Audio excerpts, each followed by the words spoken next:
Hello mga ka-Paintech, for today's video meron akong konting i-share sa inyo. Meron akong nabili na isang digital multimeter Sanwa CD800A, So bali ang bili ko dito sa tao second hand ay 600 pesos lang. So napakamura na.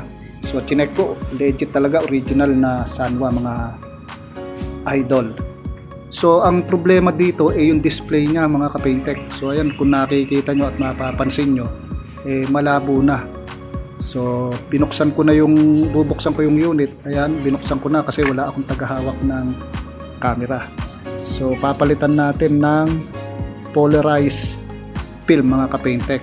So murang-mura na ito sa halagang 600 pesos. May kamahalan pa yung ganitong unit ng tester.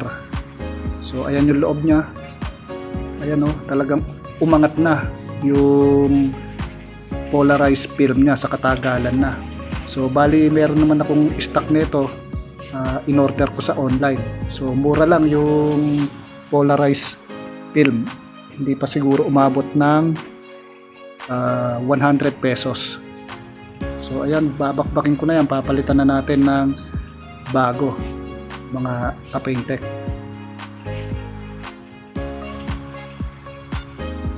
Kasi sa katagalan, tapos nakalapat pa siya doon sa IC niya, umangat talaga yung kanyang polarized film. So pag napalitan naman ito mga ka-Paintech, parang bago na siya.